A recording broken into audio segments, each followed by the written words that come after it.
Olá pessoal, tudo bem com vocês? Eu sou o professor Pedro e hoje teremos mais uma aula de História. Prontos? Para que vocês possam acompanhar aí da casa de vocês, eu recomendo que vocês abram na apostila 2, ok? Caderno 2, na página 117. Hoje vamos trabalhar o módulo 6, o tempo e a história. Vejam essas imagens que eu trouxe para vocês, que inclusive é a página da apostila que nós vamos começar a trabalhar. Nessa primeira imagem acima, é uma imagem acho que é conhecida pela maior parte dos alunos, são queimas de fogos, né, que acontecem normalmente no Brasil. Né? Essa foto em específico é uma foto do Ano Novo no município do Rio de Janeiro, certo? No dia 1º de janeiro de 2019, certo? Os presentes, então, comemoravam o início, né, de um novo ano, a partir de um calendário, vale destacar, que é utilizado no mundo ocidental, ok? Já nessa segunda imagem aqui, ao lado, nós temos, esse aqui seria um evento em 1º de Muharram. O que seria esse Muharram? É primeiro mês do calendário islâmico. É uma cultura diferente, então, nós já vimos anteriormente. Os islâmicos, eles comemoram a passagem do ano quando o calendário que nós utilizamos no Ocidente marca o 1º de setembro. Então, essa foto foi tirada em 1º de setembro de 2019. Eles estavam comemorando o início do ano 1441. Na foto, são islâmicos reunidos em Tajubogor, na Indonésia, ok? Já nessa foto abaixo aqui, do Rio de Janeiro, nós temos, no dia 29 de setembro de 2019, os judeus comemorando o Rosh Hashanah, esse evento, é a passagem para o ano de 5.780. Na foto, fiéis oram antes do Ano Novo Judaico, no Muro das Lamentações, local sagrado para os judeus, que fica em Jerusalém, em Israel. Tá? Nesta última imagem que faltou nós analisarmos, nós temos a data de 5 de fevereiro de 2019, no qual os chineses comemoram o início do ano 4717, que eles consideram o Ano do Porco. Cada ano chinês é atribuído a um animal. Tá? Na foto nós temos a dança do dragão, celebrando o Ano Novo Chinês na cidade de Chun. Agora vem a pergunta, por que eu estou falando sobre tudo isso? Vocês sabiam que ao redor do mundo nem todos os povos comemoram o Ano Novo em 1º de janeiro? Já tinham pensado que é possível em um mesmo dia estar nos anos de 2020, 1442, 5.781 e 4.718? Na sua opinião, por que as sociedades contam e marcam o tempo de formas tão diferentes? Pensem um pouquinho. Tem muita relação com o que nós vimos nas últimas aulas. As civilizações, as sociedades foram se desenvolvendo de diferentes maneiras. Ok? O que é importante para uma não é importante para a outra. Assim como as datas principais, os marcos históricos, nós vamos ver tudo isso na aula de hoje. Ok? Pessoal, vocês já aprenderam em geografia, mas vale a pena reforçar. Nós vamos falar muito de Ocidente, Oriente, ok? Então, para reforçar, vocês sabem que uma das linhas, dessas linhas imaginárias que nós utilizamos, nós temos aqui o meridiano de Greenwich. Esse meridiano de Greenwich, ele divide, então, nós temos aqui um mapa mundi, o que está em vermelho aqui, o que está a leste do meridiano, é considerado Oriente. O que está a oeste que está em azul, é considerado Ocidente. Então nós vivemos no Ocidente. Só que um detalhe importante, tá? Vocês percebem que boa parte da Europa, né, ela está no Oriente. No entanto, quando a gente fala de cultura ocidental, a gente está levando em consideração principalmente a cultura europeia, ok? Bom, nas últimas aulas, vocês estudaram como os seres humanos se espalharam pelo planeta, né, e formaram sociedades que constroem, desde então, né, continuamente, uma história singular, né, histórias próprias. A gente tem que pensar que as tradições que cada sociedade constrói, mantém e transforma, né, o cotidiano dessas pessoas, ok? E isso vai depender, obviamente, da vivência de cada uma dessas sociedades, certo? A história que cada povo construiu também influenciou a forma como ele conta o tempo e define os marcos para organizá-lo, né? O que é um marco histórico, então, que a gente fala bastante também? O marco histórico são fatos importantes, ok? Que têm significados para essas sociedades, certo? Então, por exemplo, um marco histórico para o mundo ocidental, né, é o nascimento de Cristo, ok? Ele não é um fato mais importante para os muçulmanos, tá? Só como exemplo. Então, de acordo com a forma de enxergar a sociedade, nós temos diferentes formas de marcar o tempo, ok? Um marco, então, pode ser importante para um grupo ou uma sociedade, mas não é necessariamente importante para outros, ok? Por isso, a linha cronológica, ou seja, a linha do tempo, né, considera a história de cada sociedade e os marcos que ela julga importante. Vamos ver algumas das representações de calendário aqui ao lado, né? Aqui acima nós temos o calendário ocidental, também conhecido como cristão ou gregoriano, né? Ele é adotado na maioria das sociedades ocidentais, também é conhecido como o calendário gregoriano porque foi um papa, né, o Papa Gregório XIII, que oficializou o seu uso, né, no ano de 1582, certo? Os povos de religião islâmica já têm uma forma de contar o tempo diferente, né? A gente vai analisar melhor cada um desses calendários, né? Aqui vocês podem perceber que não tem, né, a mesma contagem de tempo do que para os cristãos, certo? Para os muçulmanos, né, para a religião islâmica, eles acreditam na existência também de um único Deus, que é Alá, assim como os cristãos, tá? Mas eles acreditam na existência de Alá, e que o profeta Maomé foi responsável por revelar essas verdades, né, a palavra desse Deus, ok? Vocês devem ter notado que nas linhas do tempo apresentadas, nessas duas ao lado, há as indicações AC, né, e AH, ok?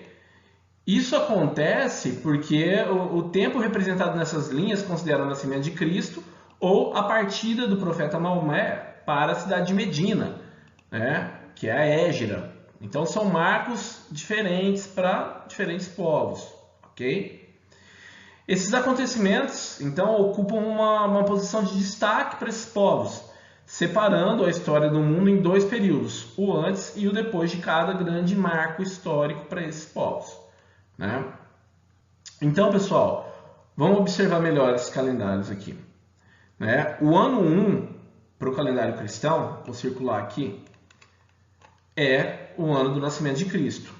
Percebam que, né, antes de Cristo, a gente vai ter aqui ano 2, 3, 4, 5.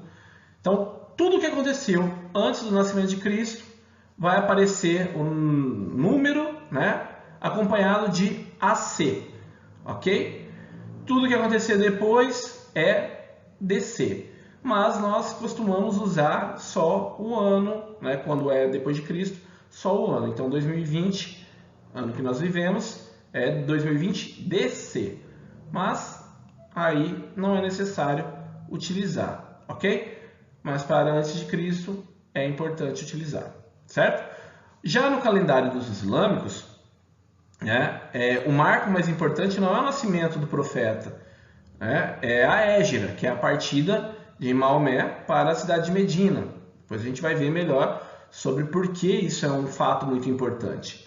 Mas percebam que esse é o ano 1 para eles. Tudo que aconteceu antes de Hégira vai vir acompanhado de A.H. Depois de Hégira, D.H.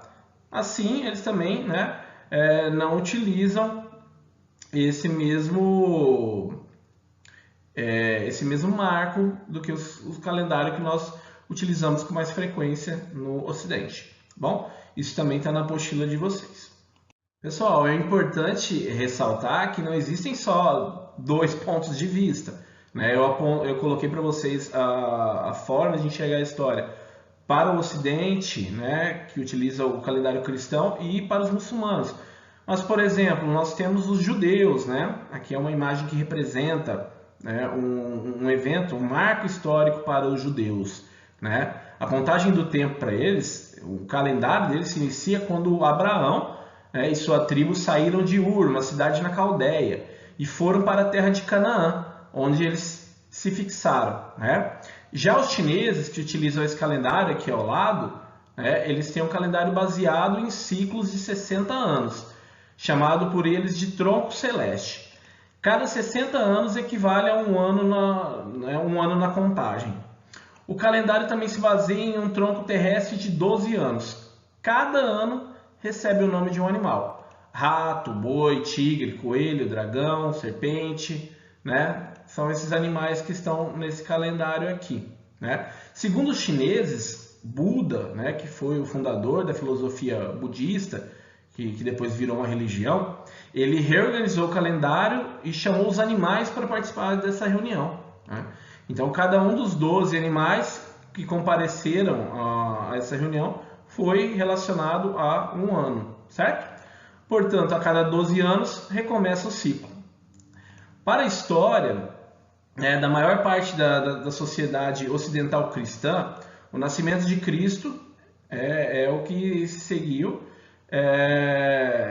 e seguiu os eventos, né, de forma significativa, né? Então vai marcar a contagem do tempo para os cristãos, beleza? Para os islâmicos, o nascimento de Cristo tem menos importância. Em sua experiência histórica, foram os eventos da vida de Maomé, que é o profeta para os islâmicos, que representaram os marcos, né, dessa cronologia, dessa sociedade, ok? Judeus e chineses e outras tantas sociedades também utilizam marcos próprios, diferentes dos cristãos e dos islâmicos, ok? Então, pessoal, o ano de 2020 para uns povos é o ano de 1442 ou 5.781, e isso é de acordo com a forma que eles enxergam a história. Pessoal, uma das maneiras encontradas pelos historiadores para facilitar os seus estudos foi organizar os acontecimentos do passado em uma cronologia. Então, foi necessário dividir os fatos históricos em grandes períodos, tá? O início de cada período costuma ser marcado por um acontecimento considerado importante para a história ocidental, no caso, né, dessa linha do tempo que vocês podem ver ao lado, né, que são os chamados marcos históricos. São fatos que geraram grandes mudanças, transformações na sociedade, tá? A sucessão de acontecimentos, a interpretação desses acontecimentos e os principais marcos que dividem os períodos podem ser organizados em linhas do tempo. Essa linha do tempo que vocês estão vendo ao lado, né, aponta os fatos que muitos historiadores entendem ser os mais importantes para a história da Europa. Assim, para cada acontecimento marcante, há uma divisão na linha do tempo. Percebam a sequência que vai da esquerda para a direita, do mais antigo para o mais recente, ok? De acordo com essa linha, hoje vivemos na Idade Contemporânea, que significa tempo atual. Essa linha da história da Europa não é a única possível. Os outros acontecimentos, né, históricos considerados importantes para outros povos né, podem servir de base para a classificação de novos marcos e de outras linhas do tempo, ok? Outra coisa, daqui a alguns anos é provável que até mesmo o período que vivemos atualmente seja chamado por outro nome, ao invés de idade contemporânea. Os historiadores podem entender que algum fato que aconteceu recentemente pode ter causado mudanças na sociedade, né? Então futuramente pode ganhar uma nova nomenclatura, ok? Observem ao lado, né? Nós temos aqui a criação da escrita, né? A queda do Império Romano, né? Aqui a gente tem também a queda de Constantinopla, aqui a Revolução Francesa, né? Nós estamos na Idade Contemporânea. Mas percebam, para a história, Antiguidade, Idade Média, Idade Moderna, Idade Contemporânea, é para facilitar o estudo dos historiadores. A história foi dividida em períodos. Percebam, a história do Brasil também é dividida em períodos. Também temos uma linha do tempo aqui, ok? Período pré-colonial, período colonial, período imperial e período republicano, que é o que nós vivemos hoje, tá? E cada um está marcado aqui com fatos importantes, né? A extração do pau-brasil, produção de cana-de-açúcar, exploração do ouro, a coroa que representa o império, né? O café, que foi muito importante no início da história do Brasil republicano, ok? Mas nós vamos conversar isso ao longo do ano. Bom, pessoal, a contagem do tempo, então, se faz por meio de grandes e pequenos períodos, né? Além dos milênios, dos séculos e dos anos, também marcamos os tempos menores, estação do ano, meses, dias, horas, né? A divisão e a nomenclatura desses períodos também variam de sociedade para sociedade, né? Por exemplo, os Tuiuca, indígenas que vivem na região do Amazonas, né? Na fronteira com a Colômbia, organizam seu calendário anual, né? Esse é o lado que vocês podem ver, conforme as posições e as constelações do céu, associando então esses períodos a regimes de chuva e seca na região onde vivem, tá bom? Então são formas diferentes. Pessoal, na aula de hoje vocês aprenderam então sobre a linha do tempo como uma forma de organização dos fatos históricos. Também relembramos, né, outras formas de contagem do tempo e retomamos uma questão de relativismo dos marcos históricos, ou seja, o que é importante para um não é importante para outro, mas deve ser respeitado, são formas diferentes, beleza? Bom, espero que tenham gostado da aula. Acima está meu contato caso tenham dúvidas. Bons estudos, muito obrigado e até a próxima aula.